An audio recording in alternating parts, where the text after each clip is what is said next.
God! Does anyone not give you that reaction? I appreciate it because I just wanted to make sure I'm in New York so nobody can hit me when it's dark. I wanted to make sure I lit up like a disco ball. You know what I mean? I don't come here often. You know, it's a precaution. All right, take it away, brother.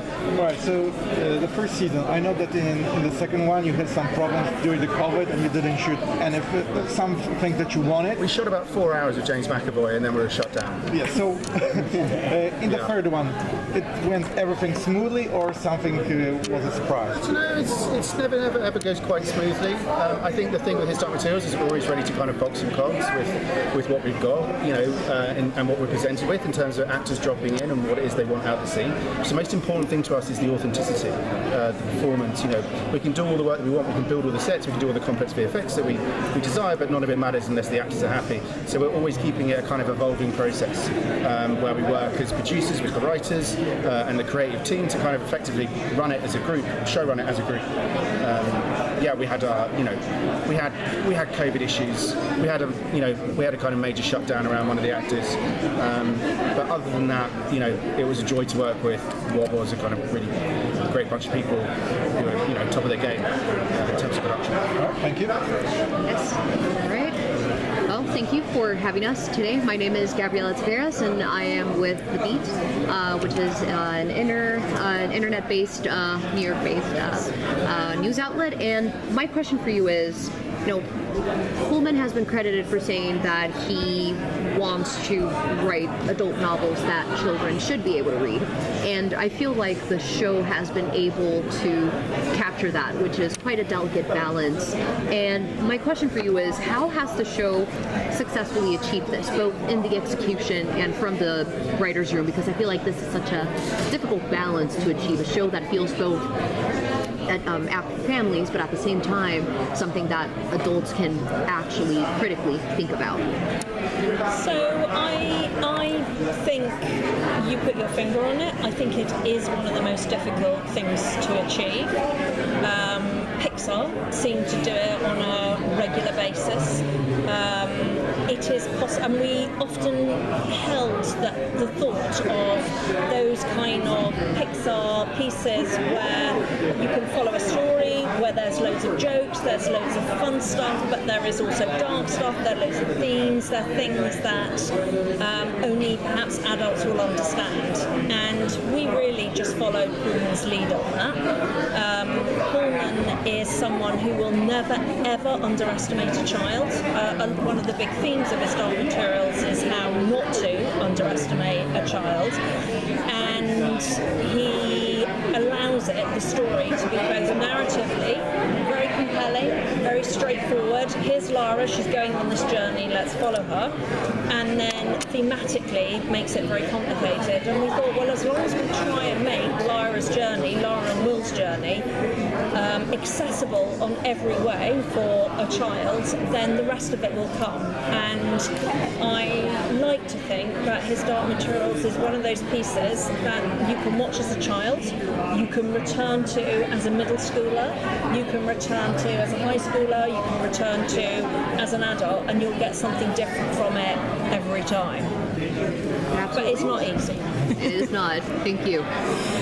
So The Amber Spyglass is probably the most ambitious of the books. So were there any challenges in adapting that in particular that you didn't have in the other two seasons?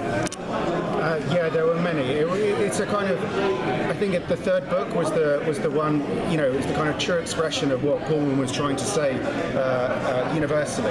You know, these things that he had boiled down right at the very beginning, the start of the Odyssey of Lyra. This is where it's coming to fruition. So it's loaded with new worlds, it's loaded with new characters. There's characters that are this big, there's characters that are that big. And so it was, you know, from top to bottom, you know, it was a kind of bucket of challenges, and it was our kind of privilege, I guess, to kind of pull out of that bucket what it was that we thought were best kind of determine, best show what it was that he was trying to say from the very beginning. Thank you. Hi, my name is André, I'm from Brazil. You said before that you wanted to do several seasons of the show, but you had to end the show at season 3. Which storyline from the last book that made you sad you had to cut out from this season? Which storyline couldn't we do? Yeah, that made you sad.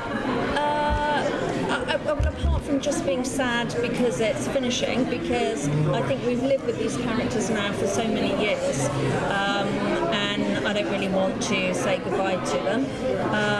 But there is a whole element, for example, in the world of the Mulefa, the Talapi, that we weren't able to go into because there just wasn't time to do that.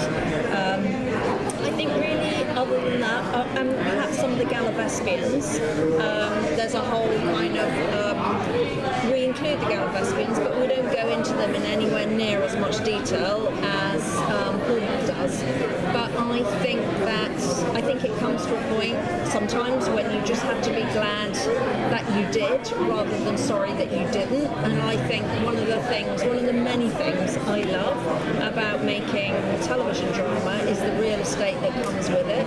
And I'm just so glad that we were doing this as an 8-hour adaptation and not a 2-hour, because that would have been messy. Yeah, we had 26 episodes, and we managed to work through arcs for characters that just appeared, kind of briefly, like Father McPhail in book 3.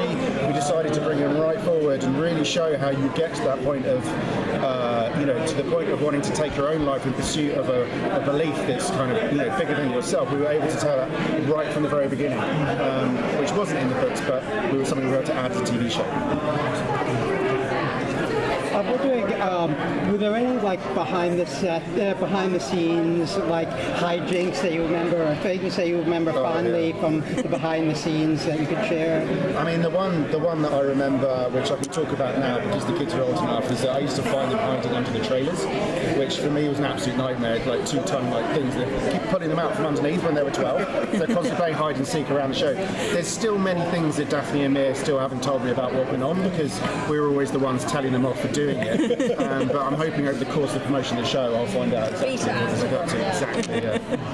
I'm curious when it comes to adapting. Is there any pressure from that loyal fan base of creating this and bringing it to life, or is this something you guys do as creators and it just comes with the territory? I think that most of the people who worked on the show are part of that loyal fan base, and so I think that if it would pass our check, then I think it would pass the majority of the loyal fans. However, having said that, I think one of the wonderful things about reading is that you begin to imagine your own version, and undoubtedly the version that we brought to the screen won't be the version that will be in some fans' head. Even for me, I have my book version of His Dark Materials, and I have the version of His Dark Materials that we made, and they all come from the same source, but your brain just works in a separate way. I think we were loyal always to the distillation of what Philip Pullman had done, and when we went off-piste because we were developing a storyline, as Dan said, about Bob McPhail, for example, was something we wanted to pull out, we always did it with his permission. So I kind of felt, well, if Philip Pullman thinks it's all right, then it should be good. Yeah, exactly. Thank you so much. Thank you guys so much. Thank you. Yeah, it's okay. I was going to say, I read one of the comments the other day about the fans talking about book 3, the Amber Spyglass. They said, I don't care about the show, I just want to know about the skateboarding anteaters. They're talking about the Malefa. Thank you so much. That is what we're most curious about, the Malefa. Skateboarding anteaters. I wish that fan chipped in earlier. It would have solved a lot of problems. Thank you guys. Thank you for your Bye-bye. time. Bye-bye. Thanks, guys. Thank you.